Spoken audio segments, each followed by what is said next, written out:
And hi guys, and welcome back to the Anderson Show. And today I have my lovely sister Natara with me. Hello. Hey, and today we're going to be talking about why should we get married? Why should we get married? Should you get married? And I'm going to say absolutely yes. What's your take on it? Just a little bit. Why we should get married? Yeah. I just think it's quite nice to have the man of the home, the lady of the home, to have that family unit, that structure, to also have your children, be able to look up to their mum and their dad because we're all under one, umbrella. So yeah, I think that's quite important. And a marriage is, with the right person, marriage is a beautiful thing, and it's a lovely thing to spend your life with just one person. Absolutely. And they become your best friend and you do everything together. So I think it's very important, not just for you to be married, but also for the rest of your family. Yeah, and I agree. Absolutely, sis. So I'm going to kick off with this. So we're going to be talking about why not to rush to get married as well, but, and why marriage is important. So this is 1 Corinthians 7. Verses 8. So I'm just going to read a little bit of this. It says, "To the unmarried and to the widows I say that it is good for them to remain single, as I am. But if they cannot exercise self-control, they should marry. For it is better to marry than to burn with passion." Yeah, to burn with passion. So what that says to me is, as you know, that the marriage bed is sacred for husband and wife, and that's the closest bond you'll get together and to be together with God. Yeah, so if that's intended and that's that was God's intention for man and woman, then that's the green light that you should get married. And all those beautiful things that we should share for man and woman is in your marriage. So for me, I think it's a sacred thing. It's something that God ordained, that in the beginning when there was Adam, and he took Adam's rib and made his wife to stand beside him, not underneath him, not on the top of him, not overtowering him and vice versa, but beside him. And he said, man shouldn't be alone. God created the heavens and the earth and the animals and everything. He created man to have dominion over the world. And he saw that it was beautiful, it was good. And then he looked and thought, there's Adam with all these things in the garden, all these animals, but yet there was still something missing. He was still lonely. And he said, I'm going to give him his helper. And he put him to sleep, remember? And then when he woke up, he then had Eve, and he called him woman, the womb of a woman. And then, which is so beautiful, it said he kind of, like when the Bible says a man will leave his mother and father and cleave to his wife. He automatically knew that Eve was his. And it says that she was different from all the animals and everything else in the garden. So for me, that's what God's intention for man is. And I think when I say don't rush, because we tend to rush something because we think, we're getting too old, or there's peer pressure. Oh, I so love him. Like, he's so for me. Like, I'm dying with passion and love. But what is love? And sometimes we think, I've met someone and I fell in love, the same day. And I do believe that can happen. But a lot of the times, love is exercise over time as well.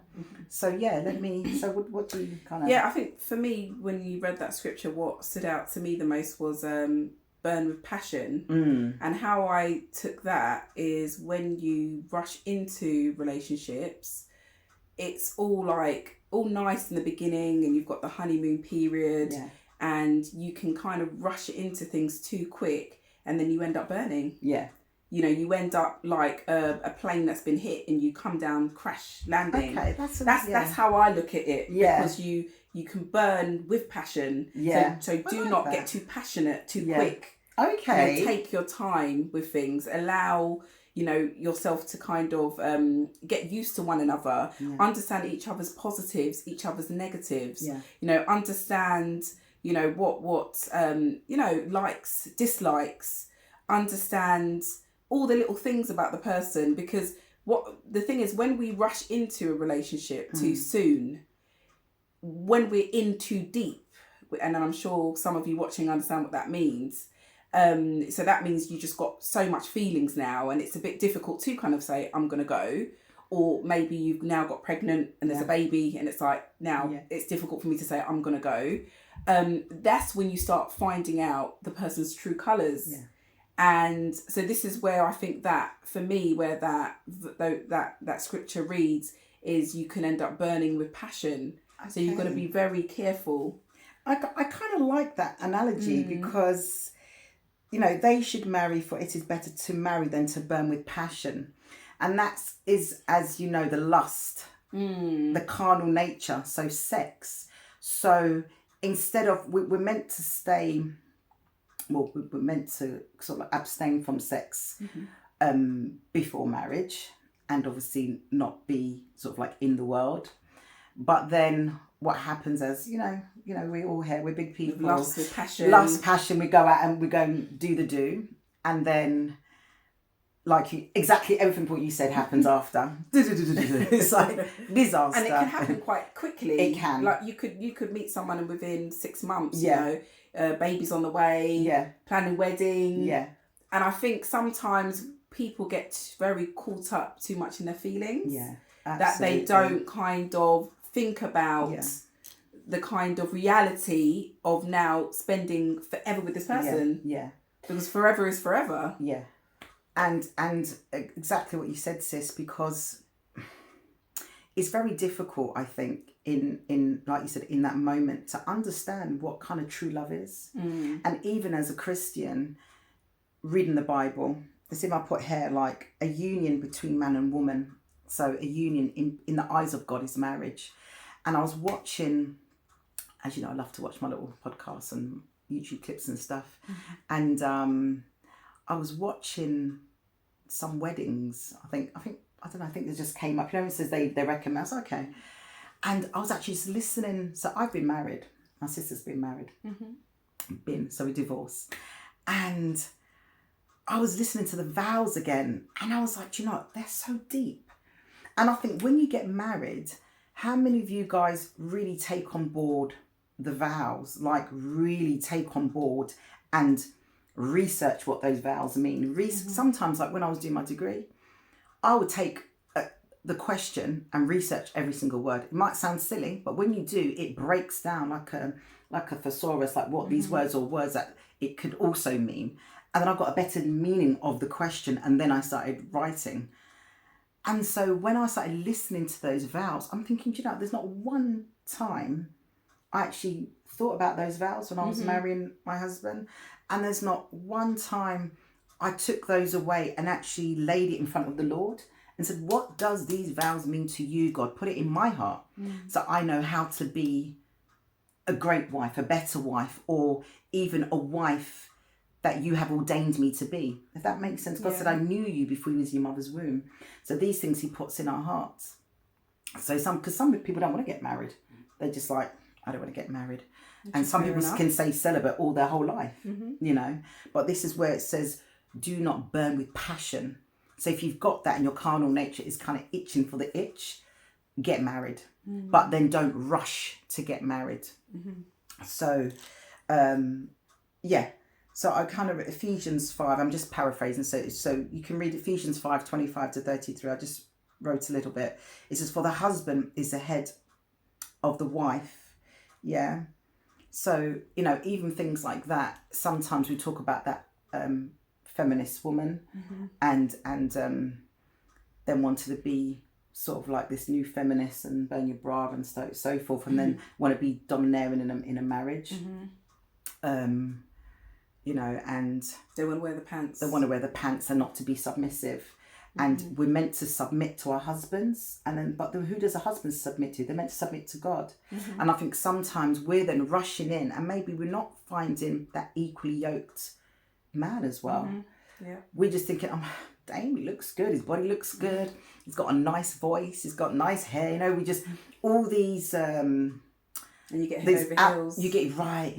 So it's just artificial things we look at first. Because I used to be attracted to someone and then have that connection. So I'm like, damn, you know, you got nice hair. You look good, girl, you know. But then as soon as you open your mouth, it's like, And then you start to get to know someone. What do you think? Like, yeah, I think as well, sometimes people are good at masking characteristics very good as well. Yes. So you've got whether it's a man or a woman, they're very good at kind of being a certain way in which they know, just kind of being a way they know you like, you know, they kind of just kind of start acting to the way, and I say acting because there's a lot of good actors out there.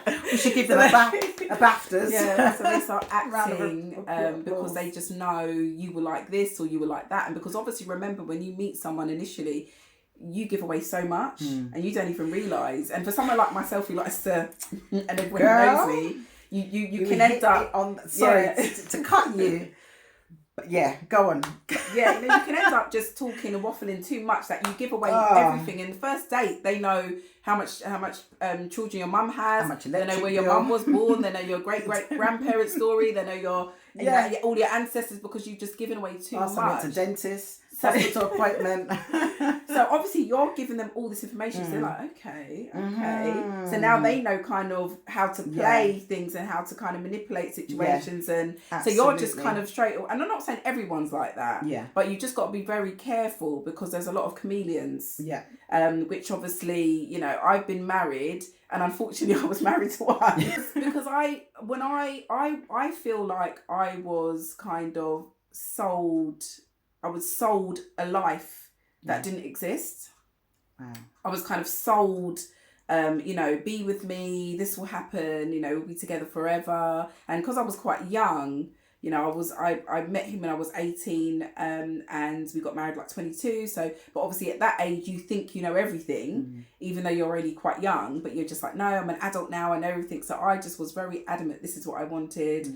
And I think because I was so young, I was very gullible and quite naive. And when I first met him, you know, I just told him everything. And it was like the first love that I ever had. Yeah. So that's why as well, I just literally just kind of, you know, for him, he was laughing because he was like, yeah, you know, I've got a catch, I've got diamond and gold. Yeah. But for me, unfortunately, I was just kind of living a lie. Yeah. Yeah. So you got to be very careful because I just, you know, sometimes not all that glitters is gold. Exactly.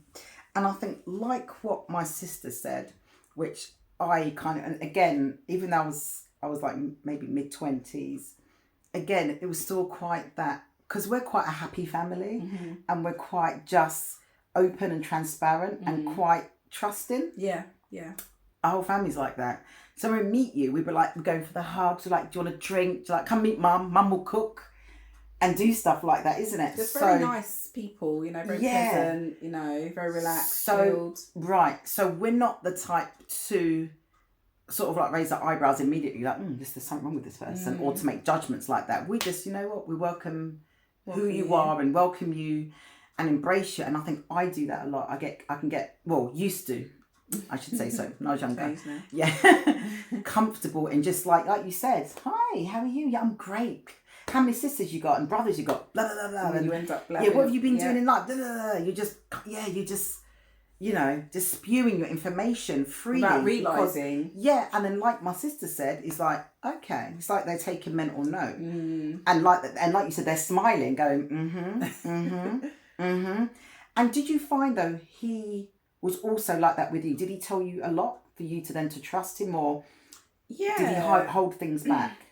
No, I think, well, obviously he didn't tell me a lot. There was things that I didn't know, but he told me, you know, things that were just reassuring, you know, that I'm always going to be wanted to know. Yeah, and I think people always do that, you know. So just telling you what you want to hear, you know, whispering sweet nothings in your ears, you know, I'm going to be here for you forever, you know, I love you, all that, you know, like till death us do part. Till death us do part. You know, obviously when we got married, and then, you know, it kind of all started to change. I feel like when our surroundings changed, and we were no longer, in the same environment that we kind of first met, and our love first kind of, started to flourish, there was a major change. And I don't think there was a change. I just think the true colours came out. Right. Yeah, because I believe he just was always that way. Yeah. So this is why, going back to just taking time when you first meet someone and not kind of allowing your passion to let you burn. Yeah. Wow. Don't let that passion burn. Crash land. Done dead. Because it can happen. And it happens to a lot of us. And you're probably watching going, yeah, you know what? You're right. Yeah. Because I've had some friends that their marriage is good. Their husbands are good. Their marriage is good. They can't really tell you a story of infidelity, of adultery, which is amazing. Like, bless you and bless your marriage. And sometimes they can't relate, but they can understand. But more so, you get those stories, unfortunately, is not pleasant, and it's hurtful. Because for me, I'm God-fearing, so I'm like, but what does God say? But then you have to ask yourself, did God say you were my husband? Does that make sense? Did God say that this was the man that you was meant to marry? And a lot of times it's not. Because if I put my hand on my heart and I look up to my Father in heaven and really ask myself, was my ex-husband now, but was he meant for me? I can say no. Yeah. And was there red flags that women get that gut, you get that gut feeling, but you just, and it's not so much for me to change anybody, but we think he may change.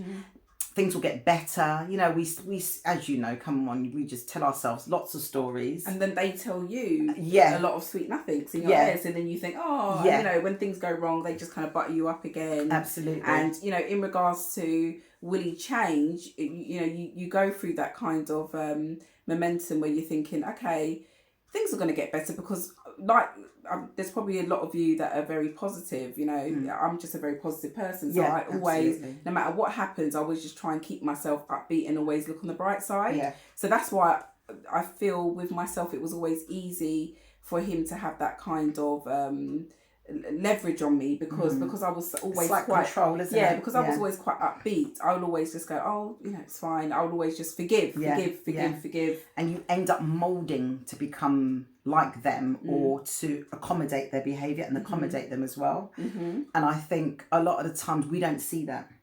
Because we're in it. It's like a rat race, and we're in it, and we're in it to win. We're not like to win like that, but we're in it forever. It's longevity for the long term. When you get married, it's not like I'm going to get married and tomorrow I'm going to get a divorce. No, you're getting married till death us do part. And it really meant a lot to me. My vows that I made. Absolutely. I didn't know. I didn't research them, or I didn't maybe take them to God, but just knowing what they meant. Till death us do part. That kind of resonated quite strongly with me. For sickness and health. And I feel like, when you're mentioning red flags, you were saying sometimes because we're in it, we don't see it. And then sometimes we get like that feeling, but not necessarily we just get that feeling. We do actually see it. There are times when you see red flags. You will even sit down and go, wow, that was a red flag. You'd be like, wow. I like that. And then that was a red flag. Yeah, because you do. You kind of, you're not necessarily you will say those words, but I mean, you will say what happened. So you'll say like, oh, wow, like I went through his phone and I saw this, or wow, I saw him eyeing up this girl, or oh, wow, he got aggressive with me. So you actually say all the red flags. Do you understand? But you will then kind of, forgive. Or he will say something. Let's go out. Sorry about that. Sorry about that. Won't happen again. Won't happen again. Yeah. So you kind of just. Or babe, sometimes it's all in your head. That didn't, you're getting things wrong. Oh. Yeah. And also this, we're talking about he because obviously, that we've experienced this with our husbands, but I mean, it could be the same for women as well. Yes, absolutely. So a man could have experienced this with a woman as well. They do, and they do a lot. And women can be serious. Yeah. Because I'm one, so I know. Yeah. In a sense of when, women can be quite serious when it comes to control and, lying and... because I think women, we are quite more, we're more swift at doing things, in general, and we think about a lot. Yeah. So women can be more devious though. That's it, more devious. We say the men are good at hiding things, but when you kind of always find out. There might be some men who be like, well, I've been doing it for years, I'm a pro, never been caught. Well, one day. And I don't condone it. That's very wrong. So I hope you're behaving yourself, guys out there. But we're being real, right? So I think women can be a bit more devious when they are that way inclined, and they can hide it a lot. Because I think men are more simple and won't really go looking for it. Where us women, as soon as we get, like you said, a whiff of a perfume, or he could be at work and just brush past a lady, or she even gave him a hug and there's a little lipstick. It's like we're looking for those things, but if we see it, that is it. It's like a sixth sense. Yeah. And we're just like, you know, we're dialing the police on this one. It's like, right, that's it. I've got some evidence. I'm going to be an investigator. I think we just pay more attention to things that men wouldn't pay attention. Yeah. Because men don't really pay as much attention. They pay attention, don't get me wrong, but I think we are always just clocking everything. You do get some men though. I do know of a couple of men that will be a bit more observant. A bit too observant. But then too observant, yeah. But again, that could that's maybe another video for another day. But that could be because of past hurt, trauma. That could maybe be our next video. Yeah, that could be our next video, because that could be, you know, someone's cheated on him, or something that he's seen it's happened to his mother and father over the years, and he's built up that sort of like resilience that, you know, that's not going to happen to me, and So unfortunately, he goes out and he meets someone, love of his life, but anything happens, it's like he's on guard again, and vice versa for women. And I think women more so as well. So yeah, that's a video for another day. But those you know, you got there's reasons as well. And unfortunately, we do have narcissists and perpetrators that, you know, they know what they're looking for when they get married or they befriend certain women.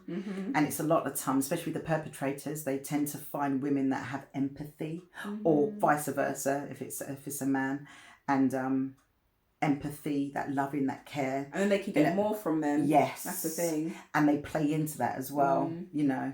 And then the women or the men that has that kind of empathetic, you know, spirit will then tend to, I don't know, it's like they attract those that need sort of like muddle cuddling, that need help, and then that's when the manipulation can start. Do you see what I mean? So you could meet someone and you're just being your authentic self, but yet in their head they're clocking something else. She's kind, I can get this out of her. She's caring, I can get this out of her. She's loving, so I can manipulate her with the loving side. With the loving side, yeah. And they're just and also what I found, definitely Beast, what I found is because I never really had my father growing up. He was always in and out our lives. I found as soon as I met you know, my ex-husband at the time, it was just quite, I think it was just that male, you know, that male kind of attention and presence that I just wanted to kind of keep and soak up. So that is another reason why, especially a lot of women who haven't had their fathers, they end up just kind of committing themselves, you know, to men that really they shouldn't be committing to. Absolutely. Because they're just trying to find that male figure that, and when they get it, it just feels good, or they just want that attention and that love. Yes. Or to feel loved by a man. Yeah. Because they've never had it. Yeah. I think going back to that father thing, it's almost like as a father, you know, you hear these on the movies when the children's like, when I grow up, I want to marry my dad. And it's like, or they see their dad being this amazing figure. I'm talking about, like, you know, there's good and bad dads, you know, same like mums, but we go with the good ones here. And they see that grow up, they visualise that, and they say, that's what I want my husband to be like. And then they grow up, and hopefully some of those women do find, like, you know, maybe not their dad, but they find a guy that's good, you know. When you don't have that, and not saying that women that hasn't had it, that hasn't married good, but when you really don't have it and you've not had any sort of like example of what a good man should be, and you haven't had sort of like male figures as well, even like an older brother and he's like treated his female good or whatever, or uncles, I think you do tend to gravitate to, like, not anyone or anything, but that person giving you that attention, like you said. And whether it's good or bad, I think sometimes we can kind of miss, like you said, those red flags, miss the sign, because you're just craving love, you're craving attention. It's just easy for them to catch you off guard. Oh God, and they know it. It's like they can smell you from afar, and they're like, yeah, that's my next one. And this is why those men don't like women asking them too many questions. It's like, no. Anyway, and they're like, next woman, because they're asking. So when you're just sitting there, and you're just talking and free flowing and la la la la, they're like, I like this one. She seems like she's going to be a good catch. And I just think that's really horrible. Yeah, well, think there's so. It's so like, and this wow. is going back to why we say try not to rush into marriage. Yeah, absolutely. So it's important to be married, yes, so that you can have a really strong family unit. Yeah. But then also it's not good to rush into it too quickly, because what will happen is you will get too passionate, and then it can all come down. You can come down burning, and you will end up kind of regretting in a way. You will regret that you just wish you'd maybe just taken a bit more time, you know, got to know this person a bit, and then you maybe wish that you hadn't given away so much as well. But the good thing I love about life is that, you know, we're always learning, we're always evolving. So when we go through one experience, you know, I always say, like, every time we go through an experience, we always come out with a new piece of armour. Amen. So you go through like God will always shield you, and he will give you the correct armour to kind of keep going through all of your challenges. So you come out of one you know, experience, and you've come out with your sword. You come out of one, you come out of your body armour, you come out of one, you come out of your helmet. And that's just life. So absolutely. We are not born with our armour. You know, God protects us and kind of gives us his armour, but I mean in the sense of our own body armour, because we also have to protect ourselves at times. As much as we say, God protect me, God has also equipped us with everything too. Wisdom, knowledge, to be able absolutely. To protect ourselves. So praying. But we have to go through each time to kind of get a bit more quicker to understand more for the next time. No, right, I need to take my time. Right, I shouldn't do that. Right, I shouldn't touch that hot kettle. It's like a child, isn't it? Growing like through the stages of crawling, walking, exactly, and going through that sort of like childhood and adolescent. And we're always growing, and we're always learning. You can never be too old to know everything. So as much as sometimes, you know, you may have gone through an experience and it didn't work out the way you wanted, there's always another time, and then just hope that the next time you don't make the same mistake. Absolutely. You know, you've learnt now from that. Yeah.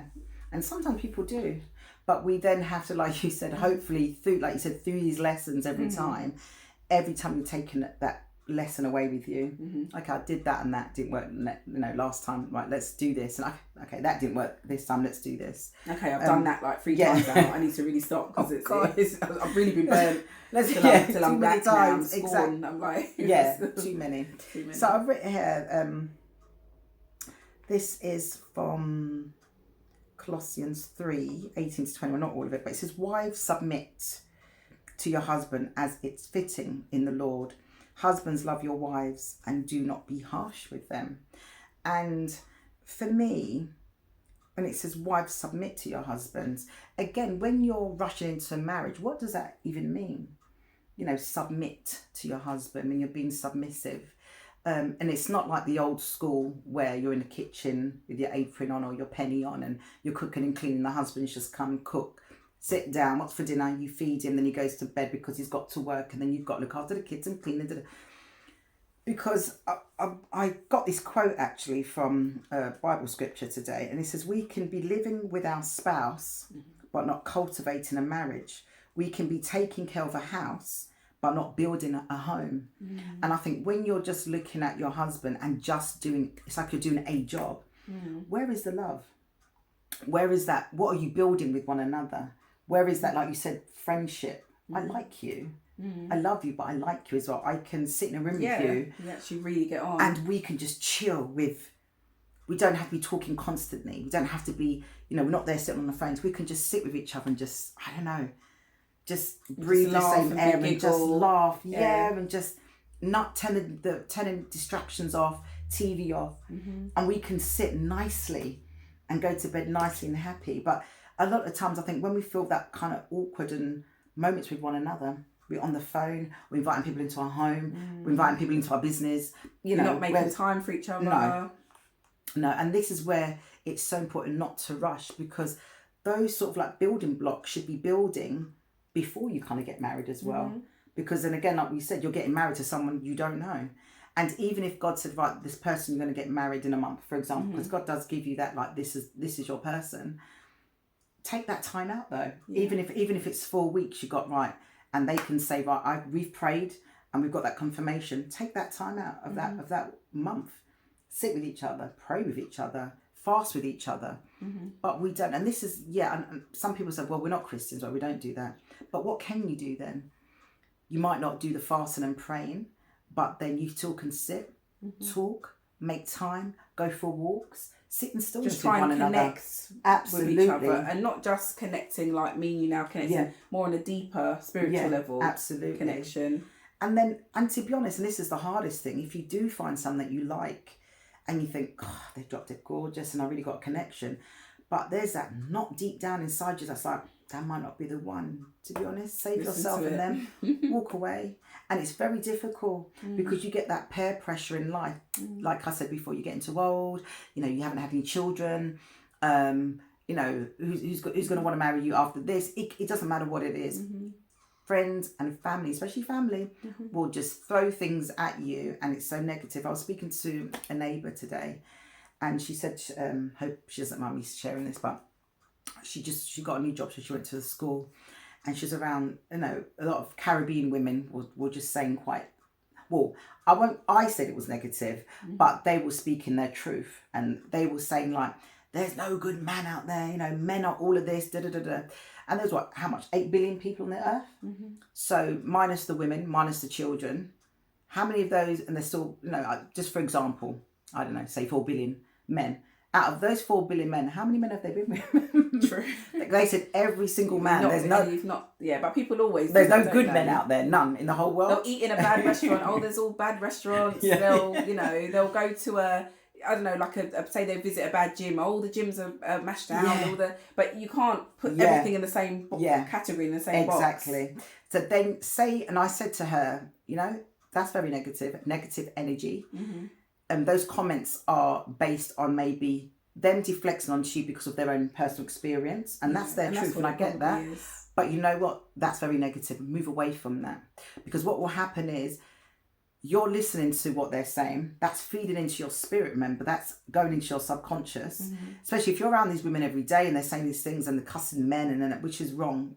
Try not to do it. It's very negative. Don't do that. But think about it. If she then goes out, young girl goes out and meets someone and he comes off relatively good, all those whisperings and talks is also in the back of her head. So she's thinking, this is a really good guy, because all men are bad. But this one guy seems really good. And what happens, like you just said, sis, you rush because of all of those things. So sometimes I said, you know what you need to do? Exit. And if they think you're stuck up, so be it. But just say, oh, hi guys, thanks. I'm not going to sit with you guys this lunchtime. Don't have to say it, but I'm just going to sit over there. I'm just going to a bit of quiet time. But the truth is, you're moving away from that negative, that kind of negative narrative that they keep on saying, because that's going to be within you. And negative energy. Misery likes company. Likes company. It has to find it and keep it tight. So walk away. And sometimes, you may have had that bad experience out there. And obviously, we're coming from a place where we're understanding, when relationships don't work, marriages don't work. But like my sister said, she's a happy, upbeat person, and she finds the positive as well. And you're going to go for that time where you feel like you're mourning, you're grieving, because it's a loss. You've lost your partner, you've lost your spouse. But you have to swear to the hills of where your help comes, and it comes where from the Lord, because tomorrow is a new day. Amen. And God is your strength. God is your strength. And like my sister said, put that armour on. And I get, that's quite nice an analogy actually, your own armour, because we ask God for armour. But what happens when we've gone out and not prayed? What happens when we actually haven't said, God, please put your armour on me today? What happens when you're kind of open yourself up to the world spiritually as well? So you've then not really protected yourself. So you haven't fasted, you haven't prayed, you've kind of closed off your Bible. And sometimes we can do that at times when we're feeling pressure, we're feeling stressed, we're feeling anxious. You tend to not sometimes pick up that Bible or not to pray, or we just pray like wish-washy. But so every day we have to at least be accountable for ourselves as well, and knowing that there is a God. He does love us and protect us. But however, we still need to get up and pray and protect ourselves. Do you understand? We still need to find that time to make time for God, and not just a time where we just keep on asking God for things. I'm listening to one guy and he said, like, God's like a bit like an exchange. I pray, you give me something. I ask for something, can you give me something? But so if he doesn't pray, he doesn't get anything. There's nothing. So you need to have a relationship with God, and then and that's when I do believe God will kind of connect your spirit, and you know, through the Holy Spirit we can then discern. Yeah. You know, God said, ask me for wisdom, you know, ask me for discernment, and you can discern if that person's for you and not rush. So what have I written here? I said, so sometimes we can rush as well when we're not healed as well as very good points. Children. Did you want to elaborate on that? When you're not healed and you kind of rush. So, are you saying healed from a previous relationship? Yeah. Okay. Oh, and even from family. Sometimes you might not even have had that relationship, and you've come from a broken home, and like you said with the dad sort of like scenario, you go and, you know, meet someone. Seeking. Yeah, so maybe just elaborate just like a bit. How can that feel or seem when you're kind of broken? So I just think when you are somebody who's broken, and to be honest with you, majority of us have been broken at some point. You know, we've always got to just pick up the pieces and fix ourselves back together. And sometimes people can look through the cracks. Yeah. That's the thing. Someone can meet you and kind of see that brokenness. Yes. And I always believe the next person you're with will see that. Because my partner now, he saw the cracks. He saw the brokenness for quite some time. I mean, we've been together for this year will be 8 years now. Yeah. But he kind of started to see where I was previously broken. Yeah. And then now you've got that person having to try to, you know, as much as they're trying to now be in a relationship with you and love you, and love you, they're also trying to fix damaged goods in a way. Oh wow! And mend what has been previously broken. So it's like it's extra work. Like, it is. It's like an extra. Wow. So then you're kind of battling with that side of you, and a lot of the time you don't even realize, because when I first got with him, I didn't even realize I was broken. Yeah. I just thought I was just normal me. Yeah. But then you start doing things that are kind of out of context, and it becomes into a pattern, and then they're seeing these things thinking, no, that's not right. That's definitely from triggering from your insecurity. And if they're a healed and whole person, like you said, you've come broken, they will see it more than you. Exactly. That's quite interesting. And you haven't seen it because you're just you. I'm just me. I'm just Tara. I'm just, you know, I'm just getting on with it. You know, I'm a positive person, but actually this positive person has been broken. Yeah. And now I've got this new person trying to pick up the pieces, as well as trying to be in a relationship and trying to get to know me. Trying to love you. So I think as well, when we meet a new partner and we have been previously in a bad place, in a bad relationship, when things don't go too right with that partner, we've also got to understand that this person has now got damaged goods in a way. Not to say that it's a negative, because unfortunately we couldn't control what we've been through. That was just a very unfortunate thing. But we've also got to understand that this person actually, especially if they decide to stick around and be with us, and they decide to try and help us, to try and help heal, because now this is someone who really wants to be with us, so they're going to really try if they love you, they love you, and they're going to try and pick those pieces up and slowly put you back together again. Absolutely. We've also got to understand that it's not easy for them. So when things do go ways where we're thinking like, oh, why don't they be more like this, why don't they be like that, we've also got to understand that they are also taking on an extra load. It's like your words. Extra load. It sounds all heavy, doesn't it? But it's true. And that's what brokenness is. Yeah. That's the reality. And this is what I love. And this in the Bible says, you know, it talks about, you know, being with someone who's equally yoked. And that doesn't mean you have the same personality, or, you know, if you laugh, I can laugh at silly things. We do never laugh at stupid things. And you might get a partner that's like, why are you laughing about that? It's not even funny. And you're like, well, you're not like me, so I'm going to dump you. That's silly. That's it. It's not saying that, but spiritually, morally, you know, if I kind of like, my example is like when I met my ex-husband, then husband, spiritually was on the same path. So I was like, yes, you know, he was raised in church, he knew God, he loved God, he knew his Bible, and I was like, yes. But was he at his actions, you know, was the complete opposite. Yeah.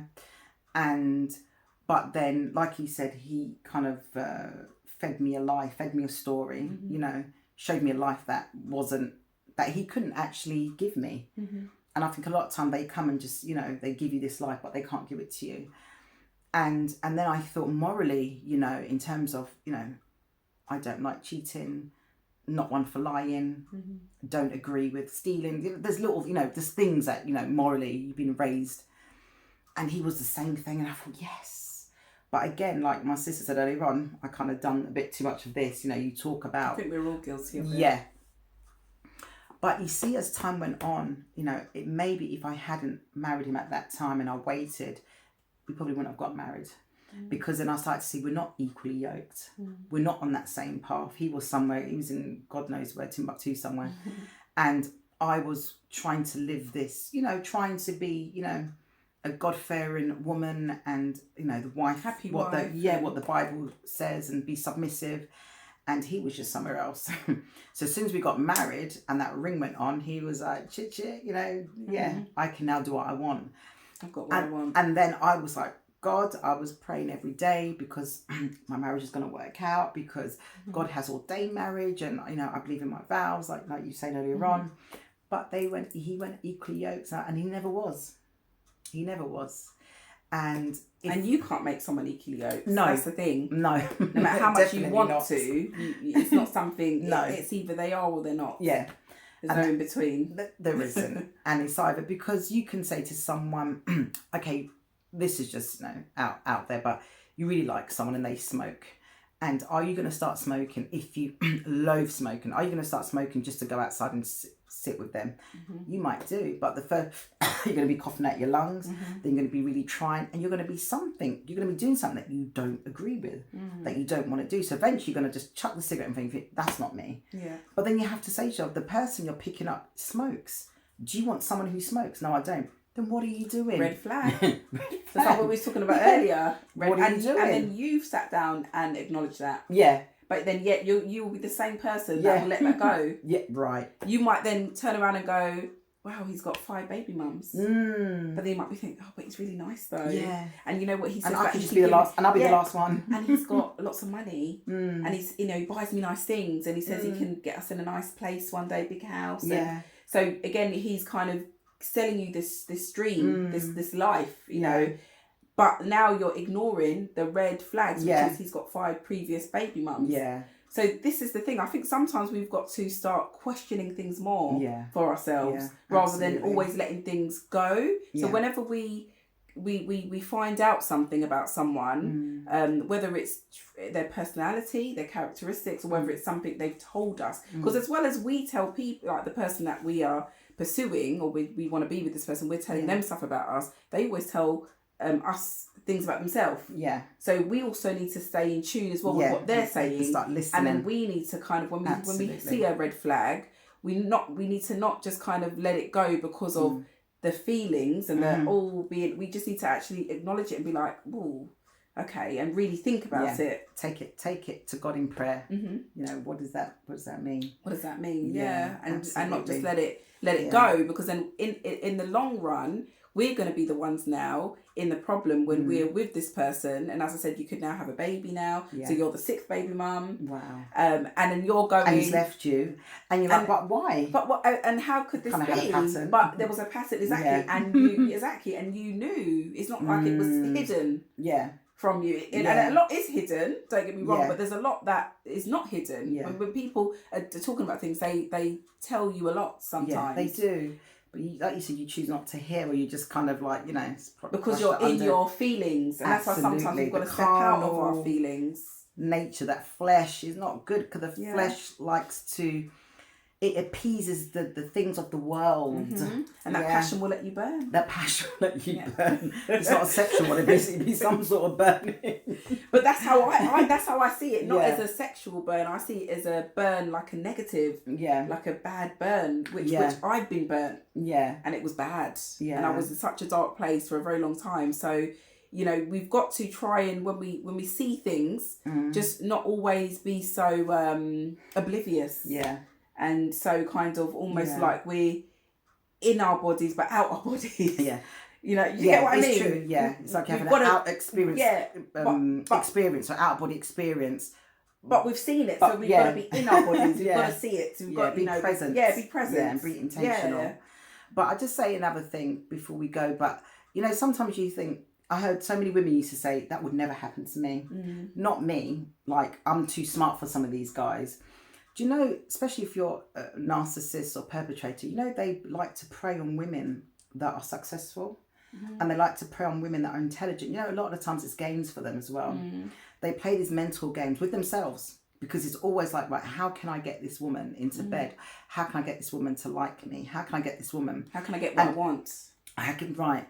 And a lot of times it's like these mental games. So you're thinking, like, that would never happen to me. Listen, these people got game.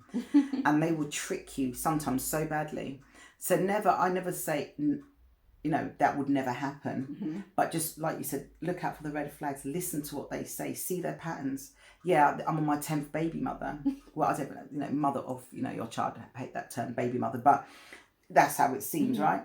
And then it's like, okay, so... But he's changed now. That was back then. Really? Is that what you're telling yourself? Okay. Okay. Because a lot of the times, some of them don't change. Yeah. And then when you talk to the mother of their children, you will hear, the reasons why they split up. Because there was someone else. They wasn't faithful. They didn't pay the bills. They're running down, and other there's a women. Similarity. You start finding out between what you're experiencing and what they experience. You're starting to see a similarity. Yeah, that pattern. So don't ever think like that would never happen, because it can. And sometimes it will be the least person you expect it to be.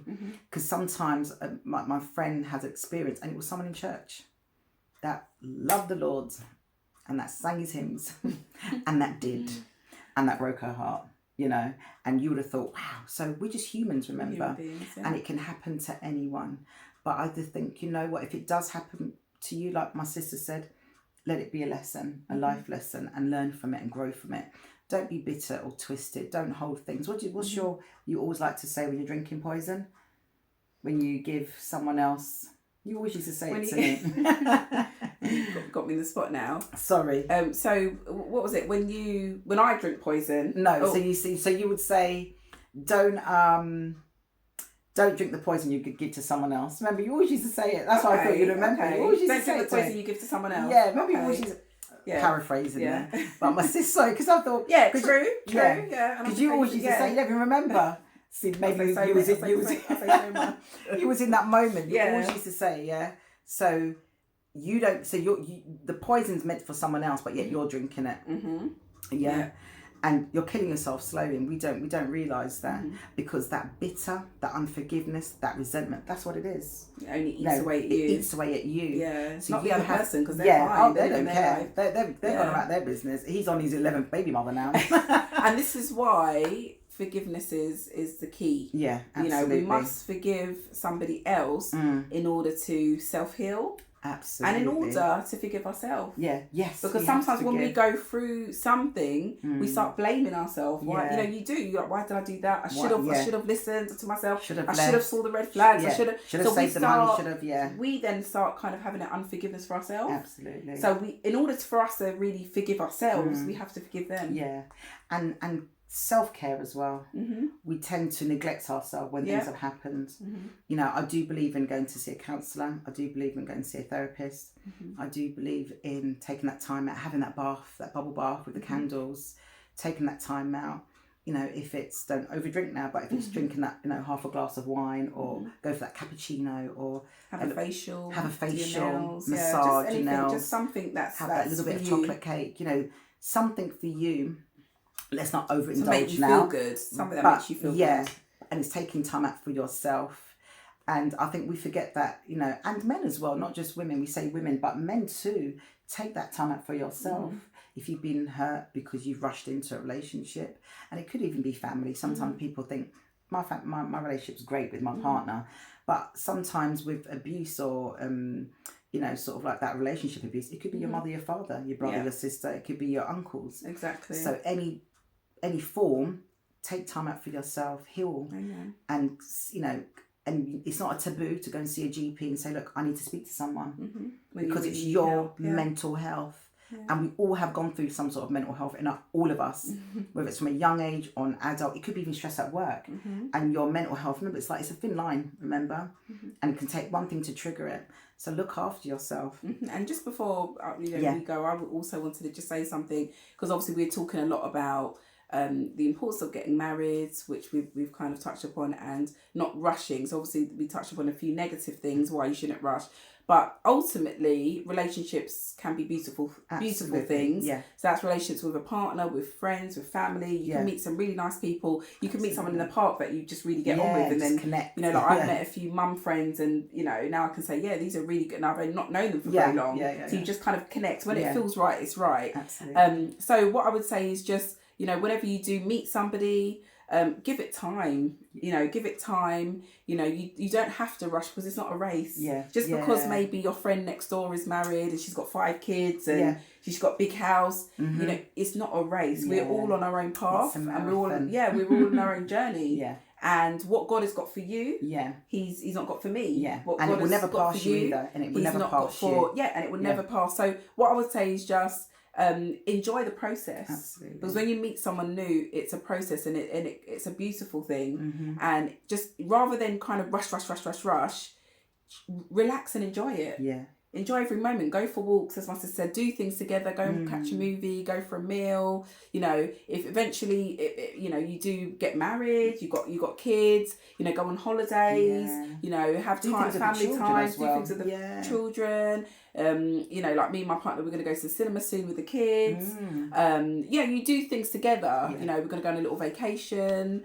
And that also adds to your relationship. It does. So relationships are beautiful, and just take time. I like that, take time. Like the Jamaican, take time. I love that. And like echoing what my sister said, there is someone out there for you. I think, unless you are that person like, I don't want anybody, then all respect to you, fine. Each to their own. Or you might be at that stage where I'm not ready right now, or I'm good for now, I'm not even thinking about that. Well done. But if you are thinking, do you know what, I think it might be time, but I'm unsure, take time out for yourself, as my sister said. Get to know who you are. Sometimes we lose our identity in relationships and people, and we kind of, I don't know, we can kind of gravitate to someone else's personality or whatever. Find out who you are. And my brother-in-law, he's always saying, our brother-in-law, he's always saying, like, a woman should have that feminine, gesture and that submissionness.